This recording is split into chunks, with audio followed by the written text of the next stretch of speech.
दोस्तों, क्या आप लोग खेसारी लाल यादव और आकांक्षा पुरी से मिलना चाहते हैं? तो आइए हम आपको बताते हैं आसान तरीका खेसारी लाल यादव और आकांक्षा पुरी से मिलने का। जी हाँ दोस्तों, आप लोग एकदम बिल्कुल सही खबर सुन रहे हैं और आप लोग देख रहे हैं भोजपुरी एक्सप्रेस तक न्यूज।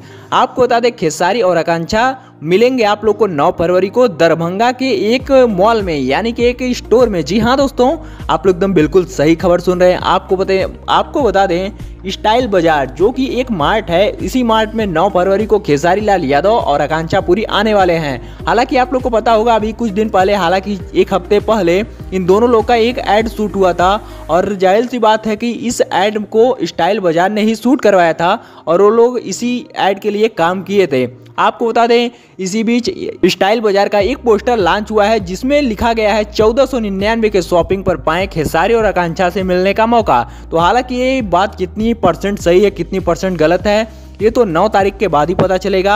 हालांकि जहां तक अपडेट आ रही है कि खेसारी लाल यादव और आकांक्षा पुरी 9 फरवरी को दरभंगा में स्टाइल बाजार के मार्ट में जाने वाले हैं और ये बात एकदम बिल्कुल सही है। और आप लोग अगर इन दोनों लोगों से मिलना चाहते हैं तो आप लोग भी दरभंगा के स्टाइल बाजार मॉल में जाइए और 1499 की शॉपिंग करने पे इन दोनों लोगों से मिलने का मौका पाइए। तो आप लोग कितने ज़्यादा एक्साइटेड हैं इस वीडियो को देखकर इन दोनों लोगों से मिलने के लिए, हमें नीचे कमेंट में जरूर बताइएगा और इस वीडियो को ज़्यादा से ज़्यादा शेयर जरूर कीजिएगा। और अगर आप लोग हमारे इस चैनल पे पहली बार है तो इस वीडियो को लाइक करके इस चैनल को सब्सक्राइब करके बेल नोटिफिकेशन को ऑल पे जरूर से सेट कर लीजिएगा, क्योंकि भोजपुरी से रिलेटेड तमाम खबरें आपको हमारे चैनल से बताई और दिखाई जाएंगी। तो हमारे वीडियो लास्ट तक देखने के लिए बहुत बहुत धन्यवाद।